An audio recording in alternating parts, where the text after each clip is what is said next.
ये जो मशरक़ वुस्ता के अंदर एक नई लहर आई है और बहुत ख़तरनाक है, ख़ास करके ईरान के लिए। आज कल 12वीं रात थी कि ईरान के ऊपर जो है वो अटैक्स हुए हैं।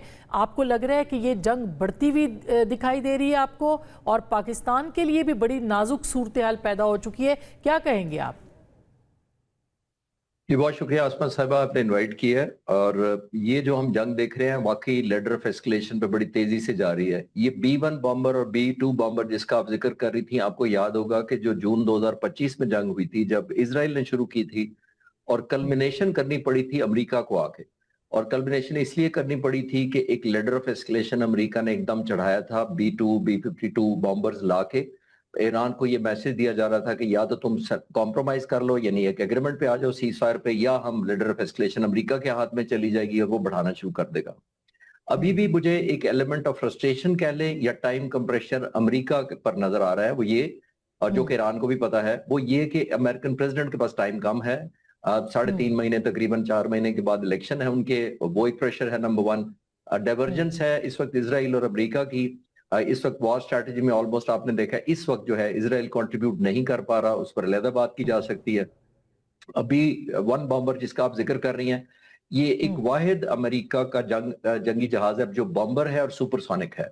आवाज की रफ्तार से तेज उड़ता है, 1985 से ये ऑपरेशनल है, और इसकी बहुत ज्यादा इफेक्टिव है, यानी कि ऑलमोस्ट 4 का क्रू होता है। इमेजिन कर लें कितना बड़ा जहाज है। कुछ वेपन्स ये इंटरनली कैरी करता है, कुछ एक्सटर्नली कैरी करता है। ओवर टोटल जहाज तकरीबन 75,000 पाउंड तक टनेज उठा सकता है। आप इमेजिन, पाउंड का मतलब है almost 30,000 kilogram, which is huge. और इतना ज्यादा टनेज का मतलब ये है कि ईरान को ये मैसेज देना कि रिलेटिवली अमेरिका अपना मोस्ट इकोनॉमिकल जो जहाज हैं over a period of time जो टेस्टेड हैं वेपन से, वो उनको इस्तेमाल करना शुरू हो गया। ये इटसेल्फ एक इंडिकेटर होता है कि इंस्टेड ऑफ पॉकेट्स में, जिसका एक और भी इंडिकेटर ये है कि पॉकेट्स में करने की बजाय अमेरिका एक मैसिव डिस्ट्रक्शन कर रहा है। और मैं पहली दफा जो जंग हुई थी 40 दिन की, उसमें मैं नहीं विजुलाइज कर पाया था कि अमेरिका का कोई ऑर्केस्ट्रेटेड पैटर्न है इस जंग के अंदर। ऑर्केस्ट्रेटेड पैटर्न ये होता है कि आप through a strategy by design इस तरह का मिशन अनलीश करते हैं जो एक आपको एक वॉर ऑब्जेक्टिव या मिशन प्लानिंग में कंक्लूजन में मदद करता है। इस दफा मैं देख रहा था पहली दफा तो 40 दिनों में रैंडम बमबारी थी। कभी वो इंफ्रास्ट्रक्चर पर करते थे, कभी वो साइट्स पर करते थे, कभी वो कोस्टल एरियाज पे करते थे। अब पहली दफा उन्होंने अलोंग द कोस्ट बमबारी की है, चाबहार से लेके ऑल अलोंग कोस्ट, जहां जहां ईरान का ये है करना। वो ये चाह रहे हैं कि ईरान की जो capacity to engage all shipping, जिसको वो डिटरेंस क्रिएट करते हैं स्ट्रेट ऑफ हॉर्मुज को ब्लॉक करने के लिए, आई थिंक उस कैपेसिटी को इनहलेट करने की कोशिश कर रहे हैं। तो ये एस्केलेशन लेडर अमेरिका अपने हाथ में रखना चाहता है। ईरान जो प्रोहिबिटिव कॉस्ट इंपोज कर रहा है, खासतौर पर स्ट्रेट ऑफ हॉर्मुज में हमने पहले देखा, अब हूथीज के थ्रू बाबुल मंदब में। तो आई थिंक ईरान समझता है कि state of ladder of escalation उसके भी हाथ में होनी चाहिए, और उसको ये भी पता है कि टाइम सेंसिटिव ईरान की निस्बत अमेरिका इस वक्त ज्यादा है। अच्छा, ये बहुत ही इंपॉर्टेंट बात है। कमर चीमा साहब, आपको क्या लगता है कि ये जो हमले हैं, बिल्कुल इसके अंदर अमेरिका के लिए कोई पॉलिटिकल, खास करके प्रेसिडेंट ट्रंप के लिए एक सायरन बज रहा है, यानी? और अभी मैं देख रही थी कि जो सऊदी अरब के साथ न्यूक्लियर डील है उसको भी उन्होंने मुआहदा इब्राहिमी के शमूलियत के साथ जो है वो मुंसलिक किया है। वहाँ पे आवाज़ें आ रही हैं इस डील के हवाले से भी जो कि प्रेसिडेंट ट्रंप ने की है। तो कितनी मुश्किलात हैं प्रेसिडेंट ट्रंप के लिए भी और अमेरिका के लिए इस जंग के अंदर? जी, बहुत शुक्रिया आज़मा शाह साहबा। देखिए, बात सिंपल सी है कि अमेरिकन जैसे अभी जिस तरह फरमा रहे हैं कि टाइम सेंसिटिव है। मुझे लगता है कि जो कैंपेन अमेरिका ने अभी शुरू की है, उनको इस चीज़ का पता था कि इलेक्शंस भी आ रहे हैं, उनको इस चीज़ का पता है कि तेल की कीमतें फिर अमेरिका में बढ़ गई हैं, जो कि पिछले कुछ दिनों, हफ्ते पहले कम हुई थी। मुझे लगता है कि उनको इस चीज़ का अंदाज़ा है, लेकिन वो इस अपनी जो कैंपेन है इसको कंटिन्यू करेंगे। देखिए, पहली बात तो ये है कि ये अमेरिका के सुपर पावर स्टेटस का क्वेश्चन है कि फॉर एग्जांपल अगर अगर स्ट्रेट ऑफ हार्मुज़ में बैठ के इरानियंस जो हैं वो शिप्स को मॉनिटर करेंगे और वो अलाउ करेंगे कि कौन से रूट से कौन सी शिप गुजरेगी, तो अमेरिका फिर किस चीज़ की सुपर पावर है? उसकी जीसीसी को गारंटीज और उसकी जो मिलिट्री इंस्टॉलेशंस हैं या जो सारे एसेट्स हैं या जो एयरक्राफ्ट कैरियर मिडल ईस्ट में खड़े हैं वो किस काम के हैं? प्लस मुझे लगता है एक और चीज़ भी है, और वो ये है कि चाइना फैक्टर को इंट्रोड्यूस किया गया है अमेरिका के अंदर, जो कि ट्रंप साहब ने थोड़े दिन पहले, 4-5 दिन पहले, 6 दिन पहले ये कहा कि जो चाइना जो है वो हमारे इलेक्शंस में मेडलिंग कर रहा है। तो मुझे लग रहा है कि इस फैक्टर को थोड़ा और हवा दी जाएगी। कि लास्ट टाइम जब वो कह रहे थे 2020 में चाइना इन्वॉल्व था। जबकि अगर आप देखें डेमोक्रेट्स को देखें तो वो कहते हैं 2016 में रशिया इन्वॉल्व था। तो वो रशिया को इसमें इन्वॉल्व नहीं करना चाह रहे, वो समझते हैं चाइना को मैं इन्वॉल्व करूं और कहूं कि जनाब मैं तो, मुझे 2020 में भी हराया गया था और मुझे फिर खतरा है कि चाइना मुझे हराएगा। तो वो इस चीज को कॉम्पनसेट करना चाहते हैं एक फॉरेन एलिमेंट के साथ। तो डोमेस्टिकली ट्रंप के ऊपर प्रेशर ये है कि अगर वो एक्शन नहीं लेते तो अमेरिका की पावर पहले ही कंप्रोमाइज हुई कि वो जो सारे का सारा एमओयू था उसके बारे में कहा जाता था कि वो अमेरिका के फेवर में नहीं है, वो तो ईरान की फेवर में है।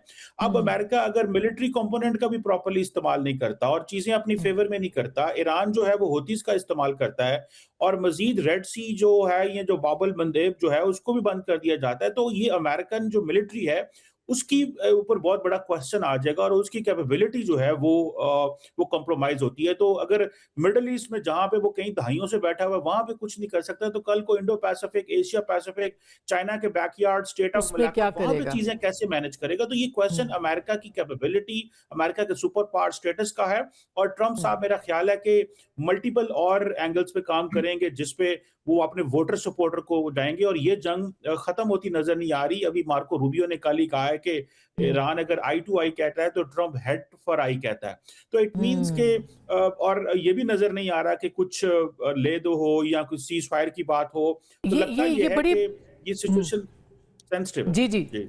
अच्छा, ये चिश्ती साहब जो बात हुई है अभी रूस की, चीन की तरफ, चीन के हवाले से भी इशारा किया है मार्को रूबियो ने, आज रूस के हवाले से बात की है कि वो भी इसके अंदर जो है वो इन्वॉल्व है, यानी कल इस तरह की बातें अमेरिका के अंदर हो रही है। लेकिन चीन के तो उन्होंने कहा जी हमें इशारे मिले हैं कि जी वो इस मशरक़ वुस्ता के अंदर है, या ये जो सपोर्ट है चीन और रूस की ईरान के साथ मौजूद है, चाहे वो सिग्नल्स के हवाले से हो या वो इंफॉर्मेशन के हवाले से हो, ये किस लेवल पे है? और क्या आपको लगता है कि आलमी जंग की सूरत भी इख्तियार कर सकती है जो इस वक्त की लड़ाई है? देखिए, इस वक्त हमें ये देखना पड़ेगा कि इस जंग में चीन की और रूस की दिलचस्पी क्या है। रूस की नंबर 1 दिलचस्पी है कि वो as a main alternate source of oil के तौर पे उभरा है। क्रेडिट की बजाय कैश पर उसको पैसे मिलते हैं। अब यूक्रेन में उसको हैवीली चाहिए थी, फंडिंग चाहिए थी और उसको कैश चाहिए था फॉर सोल्जर्स कंपनसेशन। लाखों लोग उनके जान से गए हैं, तो ईरान की उसकी जरूरत थी रूस की कि उसको कैश इस वक्त अवेलेबल हो। 1, उसको बहुत सारा रॉ मटेरियल बाहर से परचेज करना पड़ता है अपने वेपन्स के लिए, वो भी चाहिए था उसको। तो उसकी तो ये इंटरेस्ट है कि बुनियादी तौर पर ये एस्केलेशन है तो मिलिटरीली चलता रहता है, तो रूस इनडायरेक्टली और डायरेक्टली बेनिफिटेड है। चीन का इंटरेस्ट हमें ये देखना होगा कि चीन ये चाहता है कि जितनी डाइल्यूशन अमेरिकन वेपन्स की हो, डिप्लीवेशन हो, आर्सेनल उनका कॉम्प्रोमाइज हो, उतनी ही ज्यादा अमेरिका की जो डिटरेंस है अगेंस्ट ताइवान फॉर चाइना वो कॉम्प्रोमाइज हो जाएगी, जाहिर है। और वो डिटरेंस है जो अमेरिका ने अपना खुद विंडो ऑफ वल्नरेबिलिटी खोली है। किसी मुल्क ने अमेरिका पर हमला नहीं किया कि मजबूरन अपने लोगों को वो इंस्पायर कर सकें कि देखें हम पर हमलावर हो गया कोई, अब हमने डिफेंड करना है। ये वॉर ऑफ चॉइस थी। जितना ज्यादा डिप्लीट होगा असला अमेरिका का, उतना ही ताइवान पर डिटरेंस कम होगी चाइना के खिलाफ, नंबर 1। और एक और चीज है, मैं अगर मिलिट्री स्ट्रैटेजिस्ट हूं और मैं ईरान की तरफ से हूं तो मैं तो ये चाहूंगा ही नहीं कि जो ड्रोन मैं भेज रहा हूं वो जमीन पर गिरे।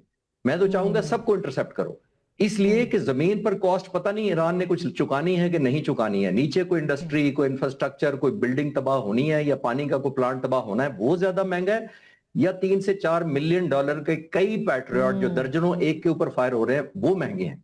तो ईरान तो बाय स्ट्रेटेजाइज उसको करना चाहिए कि इतने ड्रोन फेंके उसकी सैचुरेशन। और अमेरिकन को लेट समझ आई है। पिछली जंग में 2025 जून में इजराइल को बहुत लेट समझ आई थी, जब उसने डमी ड्रोन भी फेंके, इतनी ज्यादा पेनिट्रेशन की, और शुरू में उन्होंने थर्ड और पैट्रियट और टॉमस सब के सब मिसाइल चलवा दिए, थिंकिंग कि इजराइल ब्रीचेबल ही नहीं है। जब पेनिट्रेट हो गया, पब्लिक ओपिनियन खिलाफ हुई, 5-5, 6-6 दिन लोग बंकर में सोए, तब इजरायली फौज को समझ आई कि हम तो ऐसी इंटरसेप्शन करते रहे हैं जो डिस्ट्रक्टिव थी ही नहीं। मेरा ख्याल है वही ईरानी अब कर रहे हैं। अपने लिए जंग सस्ती रख रहे हैं, अमेरिका के लिए बहुत महंगी रख रहे हैं। और खास तौर पर ईरान को शायद ये भी पता है कि जो ट्रस्ट डेफिसिट हुआ है अमेरिका और ईरान के दरमियान, वो उसके लिए अमेरिका को ज्यादा जल्दी है कंक्लूजन करने की, इसीलिए आपने देखा कई दफा पॉजिटिव बयान आते हैं। लेकिन मैं क्विकली 3 वजह बता सकता हूं जिसकी वजह से जी। ट्रस्ट डेफिसिट पोस्ट एमओयू हुआ है। नंबर 1 देखिए, स्टेट ऑफ हॉर्मुज ब्लॉक होने के बाद ओमान ने कोशिश की कि शिपिंग लाइन को अपनी कोस्ट के साथ से गुजारे, जो अमेरिका की इंकरेजमेंट थी और जीसीसी के मालिक और अरब मुल्कों ने इंकरेज किया कि एज एन ऑल्टरनेट ओमान अपने जहाजों अपनी तरफ से जहाजों को गुजरने दे। उनको टारगेट किया ईरान ने, नंबर 1। नंबर 2, आपने देखा कि अमेरिका ने वो वादा नहीं पूरा किया जो क्या था, एमओयू साइन हो जाएगा तो हम आपको फंड रिलीज करेंगे, वो नहीं हुआ। अमेरिकी सदर और वाइस प्रेसिडेंट कहते हैं कि ईरान को हक है मिसाइल रखने का क्योंकि बाकी भी रखते हैं। ईरान ने लेजिटिमेसी समझा, खुश हुआ, लेकिन साथ ही मार्को रूबियो ने कहा कि किसी सूरत मिसाइल टेक्नोलॉजी पे इसको एडवांस नहीं होने देंगे। तब ईरान को समझ आई कि हिजबुल्लाह पर भी बमबारी बंद नहीं की ईरान ने, तो ये मेरे साथ गुड कॉप बैड कॉप कर रहे हैं। और फिर उसको याद आया जेसीपीओए, जिसके तहत इसने ईरान ने 8 टन न्यूक्लियर एनरिच्ड मटेरियल दे दिया रूस को थ्रू कैस्पियन सी। मुआहदा हो गया, 25 महीने लगे इंटरम से लेकर साइन होते और 36 महीने लगे प्रेसिडेंट ट्रंप को उसको खिड़की से बाहर फेंकते हुए, और कोई भी इनको सैंक्शंस नहीं इन पर उठाई गई। तो अब आप ट्रस्ट डेफिसिट को रिलेट करें जेसीपीओए वाले को अब से लेके, and we can Iran is justified, तो पता है it can Iran is justified, Iran को ये पता है, ईरान ये समझता है कि it is now or never. It is not a lawn mowing के हर 2 साल बाद एक ट्रिमिंग मशीन आए, घास की मशीन चलाए, हमें ट्रिम करके चला जाए। तो वो समझते हैं कि 20,000 टारगेट्स हम अपने तबाह करवा चुके हैं, 5,000 और करवा लेंगे। लेकिन आने वाले वक्तों में अमेरिका में आने वाले सुदूर जरूर ये पढ़ेंगे वॉर स्ट्रैटेजी के कहां फॉल्टी थी, ताकि 1-2 दिहाइयां ईरान डेवलपमेंट कर सके और दोबारा रिपीटेड अटैक ना हो ईरान।